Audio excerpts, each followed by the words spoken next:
You think they don't care. You think their silence is proof they've moved on. But what if I told you that emotional paralysis, yes, what looks like indifference, is actually the loudest scream of love an avoidant can make? Avoidantly attached individuals don't process intimacy the way most people do. For them, closeness doesn't feel safe. It feels like an emotional ambush. Love threatens the one thing they value most, control. So when real feelings creep in, their instinct isn't to lean in, it's to shut down, pull away, disengage. Not because they don't feel love, but because love exposes them. And to someone who's lived their life surviving emotional threats, exposure is the ultimate danger. Let's go deeper. Imagine a person who spent years, maybe even decades, associating closeness with pain. Someone who's learned that needing others leads to disappointment, that vulnerability is a setup for abandonment. Over time, they've trained their nervous system to respond to intimacy the way others might respond to fire, as a threat. So when you step into their world with genuine affection, connection, and emotional presence, it doesn't register as warmth, it registers as pressure. And their system does what it was designed to do, it locks up. That's emotional paralysis. It's not that they don't want to feel, it's that they were never taught how to hold those feelings without drowning in them. So when their emotions start to rise, especially in the presence of someone they deeply care about, it doesn't inspire openness, it triggers defense.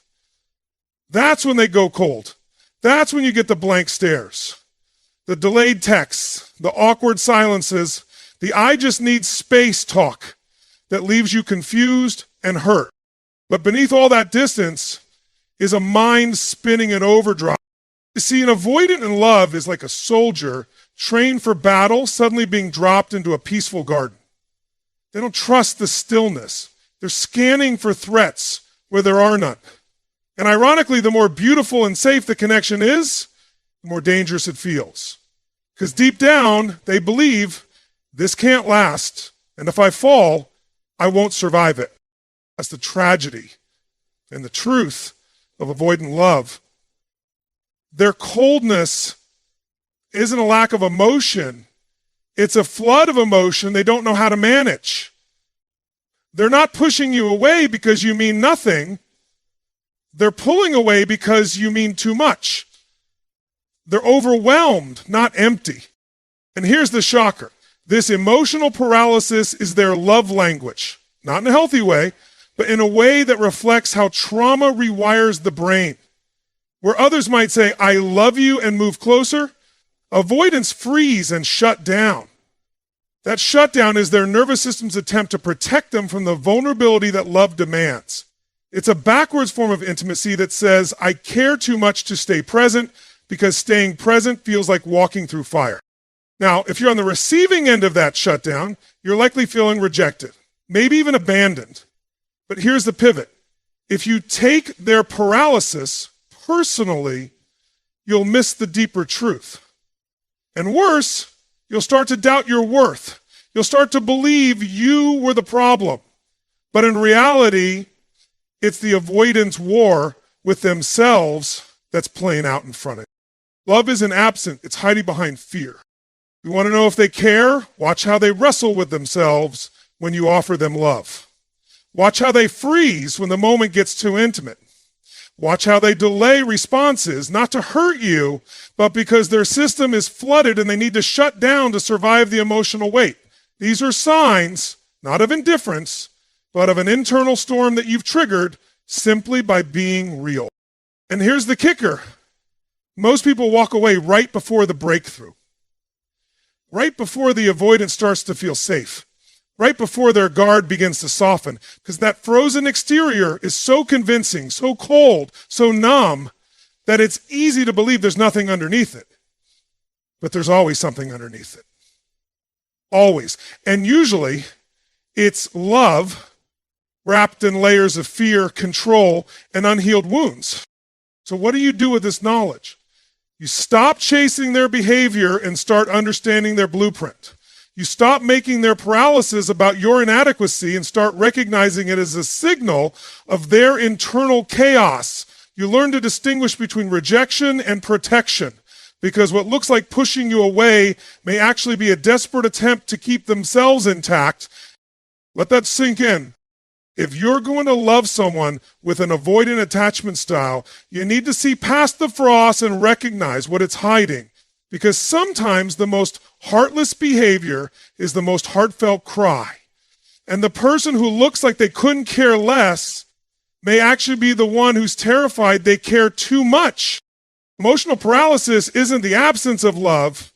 It's proof that love has struck something so deep they can't function around it.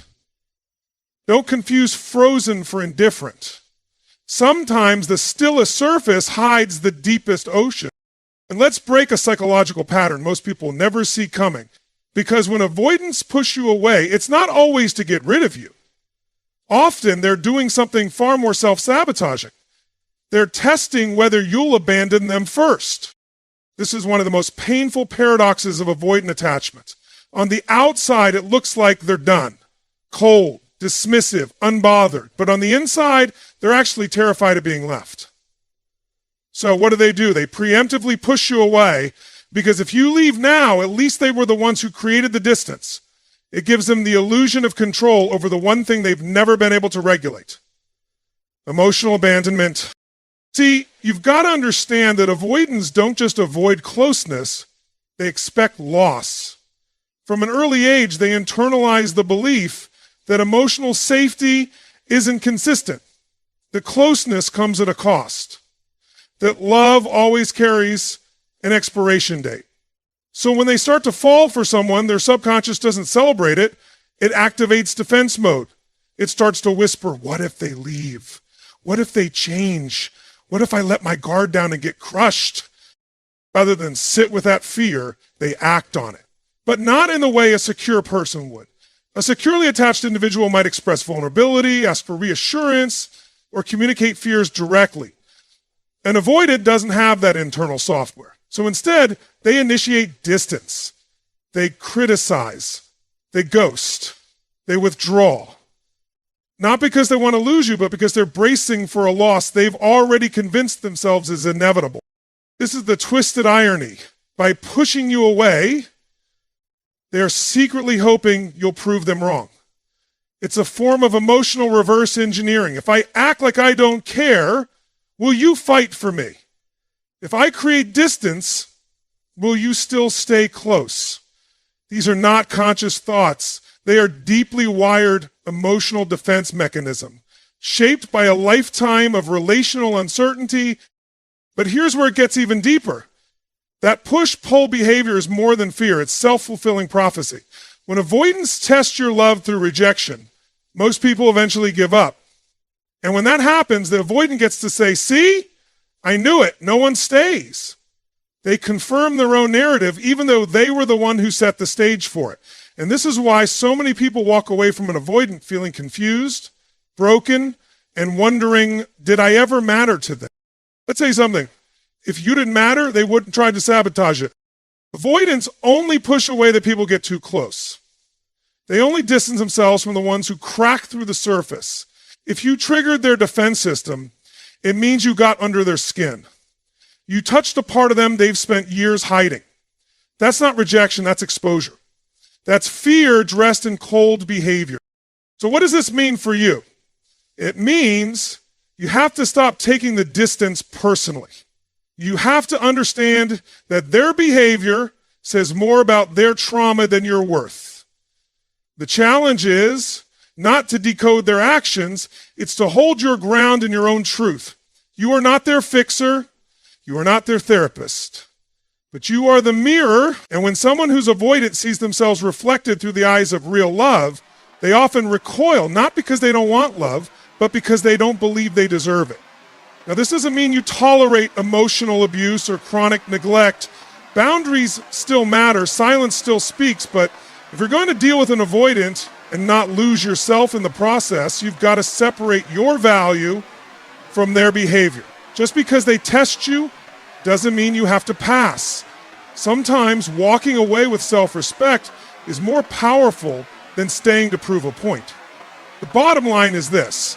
Avoidants test the people they love, not because they want to lose them, but because they're afraid love won't last unless it's proven under pressure. They push, hoping you'll pull. They distance, hoping you'll pursue. But the tragedy is, most people don't realize the game they're in until it's already over. So if you find yourself in this cycle, remember, you're not being pushed away because you're not enough. You're being pushed away because, to them, closeness is a gamble and fear is the dealer. They're playing defense in a game of love they were never taught how to win. Sometimes the test isn't about your loyalty, it's about their fear. And the real question isn't whether you'll stay, it's whether they'll ever feel safe enough to stop running. Here's something that'll shock most people. While you're trying to make sense of their silence, avoidants are secretly watching you like their emotional survival depends on it. And it does. Because they don't just ghost and forget, they ghost and observe. Most assume that when an avoidant partner pulls away, they've checked out. They've moved on. They're done. But what you don't realize is that the avoidant mind doesn't detach from people. It detaches from expression, from communication, from vulnerability. Internally, they are more engaged than ever, but outwardly, they've gone completely still. This creates a painful disconnect. You see, absence, they experience obsession. You feel discarded. They're tracking you from the shadows. See, avoidants are thinkers, hypervigilant, analytical, and when someone gets close, especially someone who triggers genuine emotions, they go into a form of mental lockdown. But during that lockdown, their mind doesn't go quiet. It gets louder. They study every word you said, every text you sent, every emotional cue, every withdrawal, every little gesture you thought they didn't notice. They notice everything, and they remember it. Why? Because avoidants value control over emotion. And one of the few tools they trust to keep that control is observation. Instead of engaging with you emotionally, they collect data on you to make sense of the threat you pose. That threat isn't physical or logical, it's emotional unpredictability. If they can understand you, categorize you, predict you, then they believe they can emotionally survive you. Let me say that again. Avoidants observe to protect themselves, not to connect with you. They are building a case in their mind, not to judge you, but to create the illusion of safety in a space they don't know how to navigate. Intimacy. And the deeper the love they feel, the more intense this surveillance becomes. This is why they're still watching your stories, why they remember conversations you forgot, why when you speak to them again, they bring up things you didn't even think mattered. It's not coincidence, it's strategy. They're gathering emotional intel because full-on engagement would overwhelm them. So they retreat into the role of observer. And here's what no one tells you. Observation for an avoidant is a substitute for vulnerability. They watch you instead of opening up to you. Because to speak their feelings would require surrender. It would mean giving up their power, their protective wall. And they've spent their whole life depending on that wall to keep them from emotional devastation. But what happens when someone gets so close that watching no longer gives them peace? When the data they collect only proves that they're losing something they secretly want, that's when the anxiety kicks in. That's when their cool demeanor starts to crack internally, not always visibly. That's when they start checking your online status late at night. That's when they read your messages but don't respond. That's when their silence turns into obsession. Not with you as a person, but with the loss of you, which they now can't control. But here's the truth that breaks through the noise. Avoidants do not obsess over people they don't care about. They don't study people they've written off. If they've tuned in to your patterns, your shifts in energy, your presence online, that means you got in. Maybe not all the way, but deep enough to trigger their defenses. Deep enough that they now need to regain a sense of control through distance and silent observation. So if you've ever wondered, why does he act like he doesn't care, but still keeps tabs on me. There's your answer. He's trying to resolve a war between two powerful forces, the need for emotional safety and the craving for emotional connection. He wants to feel close, but he doesn't trust closeness. So he watches instead of engaging. He studies instead of expressing. Because that's the only way he's learned to love, from a distance that doesn't hurt too much. And yet, that distance is killing him slowly. This is why some of you are being silently obsessed over and don't even know it. You think you've been forgotten, but in reality, you've taken up permanent residence in their mind. They replay conversations like movies. They dissect your last interaction like a code they can't crack. Not because they're calculating, but because they care, and caring terrifies them. You can't fix that fear for them. But you can stop internalizing their silence as your failure. You can stop shrinking your light to accommodate someone who only feels safe watching from the shadows. And most importantly, you can recognize the power of your presence. Because if someone needs to study you to survive the feelings you've awakened in them, that means you matter more than their defenses want to admit. They don't ignore you because you're insignificant. They observe you because your presence disrupted their emotional autopilot. And once you've disrupted an avoidance pattern, they never stop watching. One of the most misunderstood behaviors of avoidantly attached individuals is their tendency to mirror, not express. If you've ever found yourself feeling like you're carrying the emotional weight in the connection while they reflect just enough back to keep you confused, you're not imagining things. Avoidants don't lead with their emotions, they reflect yours. This mirroring is manipulation, it's self-preservation.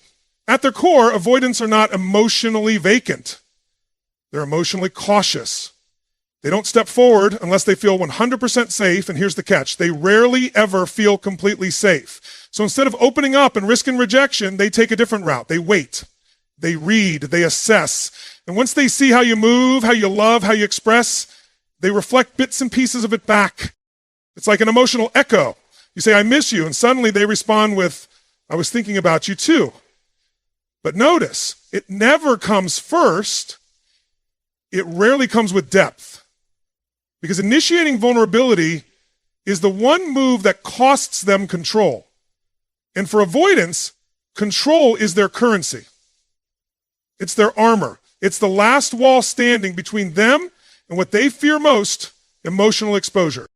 This is why so many people dealing with avoidance feel like they're in a one-sided relationship, even though there are signs of connection. Because those signs are reactive, not proactive. They're borrowed from your behavior. If you lean in, they respond, sometimes subtly, sometimes slowly. If you lean out, they shut down altogether. It's not a game. It's a blueprint. They follow your emotional lead because creating their own scares them. Think about how many times you've questioned, why do they only open up when I do? Or why do I feel like I'm the only one driving this relationship? That's because you are the one driving it emotionally. Avoidants often latch on to strong emotional anchors, people who make it safe enough for them to follow along without having to step into full vulnerability themselves. But here's the deeper truth. When an avoidant starts to mirror you, it's actually a subtle sign they've formed a bond, because they don't mirror just anyone. They only reflect people who matter, people who make them feel something real. They mirror what they wish they could embody: comfort with emotion, trust in connection, ease with intimacy. And because they can't yet own those things within themselves, they borrow them from you. It's an unconscious attempt to belong in your emotional world without having to build their own. But this mirroring can become a trap for both of you. For the avoidant, it reinforces the idea that they can have love without risking vulnerability. And for you, it creates the illusion that you're being met emotionally, when in reality, you're only being echoed. That's why so many people say they felt emotionally starved in a relationship with an avoidant. Because mirroring gives you just enough to stay, but never enough to feel fully seen. It's emotional breadcrumbs, not because they want to starve you, but because they're afraid to serve the full meal. So how do you navigate this? You start by recognizing the pattern. Ask yourself, are they initiating emotional connection, or are they responding to mine? Are they expressing love on their own terms, or are they mirroring what I give them? This self-awareness is powerful, because once you see the mirror, you stop mistaking it for a window. Here's the hard truth. If you're always the emotional initiator, You're also the emotional validator. You're constantly reassuring yourself that what they reflect must mean they care, and maybe they do. But care without courage isn't connection. It's proximity without presence. Now, that doesn't mean they're incapable of love. Far from it. Avoidants love deeply, but silently. And their silence isn't always a sign of indifference. It's often a sign of fear. But love that can't be spoken, that can't be initiated, that only reacts to the moves of another, that love will eventually exhaust the person giving more than they're receiving. So the question becomes, can they ever move from mirroring to owning their emotions? That depends. Some avoidants do the work. They learn to recognize the pattern. They begin to express without needing someone else to go first. But it starts with awareness. And sometimes that awareness comes when someone finally stops playing emotional leader. When you step back and say, you show me who you are without my lead, that's when you find out what they're truly capable of.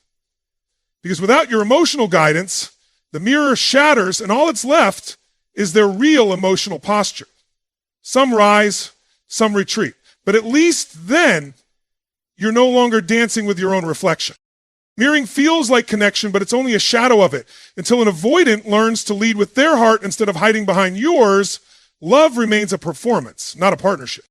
One of the most overlooked signs that an avoidant is secretly in love is something so subtle, so easy to miss, that most people walk right past it while obsessing over their words and silences. But if you pay close attention, you'll start to see it the moment their routine starts to break. That's it.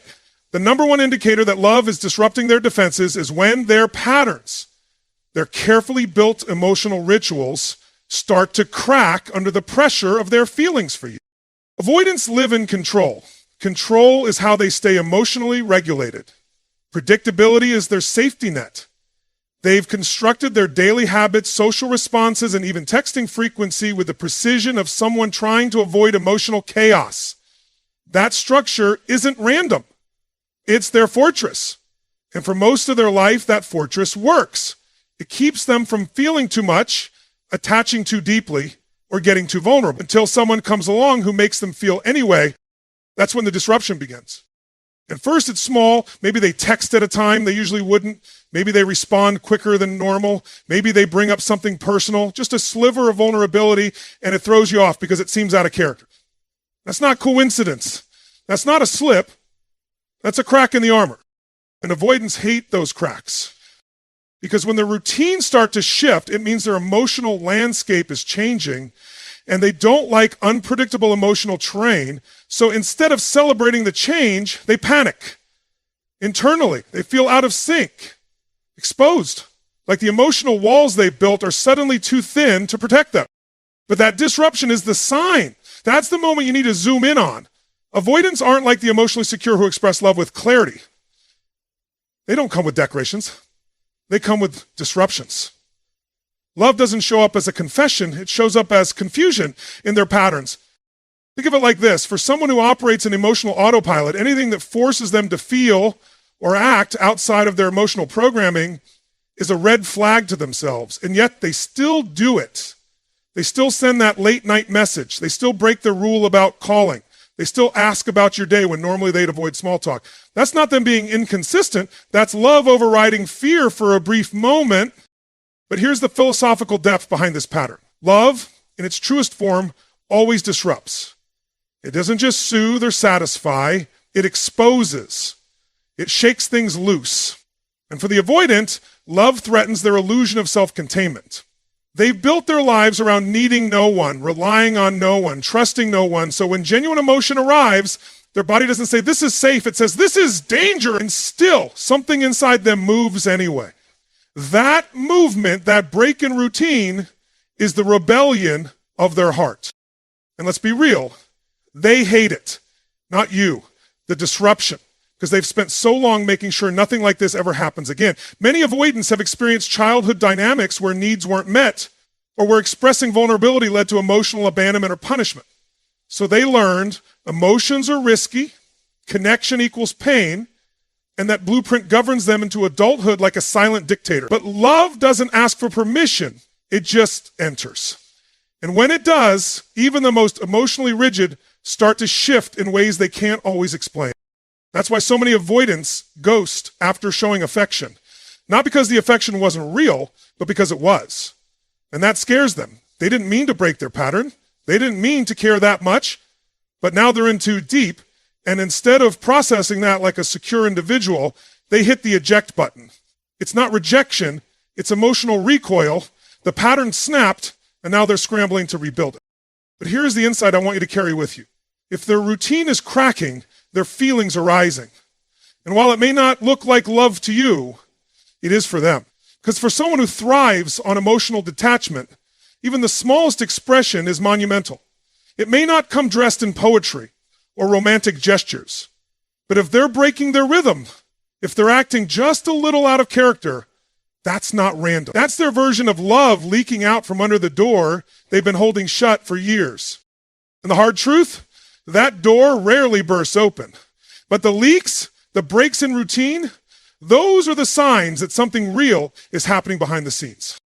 When an avoidance pattern starts to break, don't just look for words. Look for the disruption. Because sometimes the truest sign of love isn't what they say, it's what they do differently when they can no longer pretend you don't matter. Let's talk about a behavior that goes completely unnoticed by most people, but once you see it, you'll never unsee it. It's what avoidants do after you go silent, after you stop texting, after you finally pull away. They don't reach out, they don't chase, they don't beg, but they hover. They orbit you like a satellite stuck in emotional purgatory, watching, checking, lurking, and the moment you move on, really move on, they're suddenly there, not front and center, but close enough to feel you, close enough to monitor you. That's not a coincidence. That's not closure. That's obsession in disguise. See, when an avoidant is emotionally triggered, they don't respond with vulnerability. They respond with withdrawal. That's their emotional blueprint. But what most people misunderstand is what happens during that distance. You think they're forgetting you, but the truth is they're watching you more closely than ever, just silently, just from the shadows. They'll scroll your social media, revisit your old texts, maybe even ask mutual friends how you're doing without saying too much. Why? Because they're still in it. They just don't know how to be in it with you. Avoidants stay close enough to observe, but distant enough to avoid vulnerability. That's the paradox. They fear abandonment, yet they can't tolerate closeness. So what do? They place themselves in your orbit, just outside of reach. Because being near you without engaging is safer than risking emotional exposure. That proximity gives them the illusion of control. I can still see you, still track you, without having to deal with the pain of showing up. And in their mind, that's the best case scenario. But let's get even deeper. Psychologically, this behavior reveals the avoidance core wound, unresolved emotional attachment. They don't actually let go of people, they compartmentalize them. They don't delete the connection, they repress it. Which is why when you go silent, they don't just move on, they watch, because your silence forces them to confront the very thing they've spent their life trying to avoid, emotional uncertainty. And uncertainty is agony for someone who needs control to feel safe. It's the internal tug-of-war that drives their obsession. Part of them wants to re-engage, to reach out, to repair, but the other part, the dominant part, is screaming, don't get hurt, don't look weak, don't need anyone. So they freeze. And in that frozen state, the only thing they can do is observe, because observation keeps them emotionally adjacent to you without having to risk anything. And make no mistake, this is intentional. On some level, they know what they're doing. They know they could speak, they know they could pick up the phone, but instead they choose the path that requires the least emotional exposure, silent proximity. Because the pain of watching you drift is less terrifying than the fear of saying, I miss you, and not hearing it back. This is what people miss when dealing with avoidance. They don't always return with words, they return with presence. Passive, subtle, but unmistakable. They'll like an old photo, view every story, show up in places where they know you'll see them. They won't say, I love you, but they'll make sure you feel them just enough that you don't forget. That's how they maintain emotional relevance without engaging in emotional risk. Now, the danger here is this. Many people misread that behavior as hope.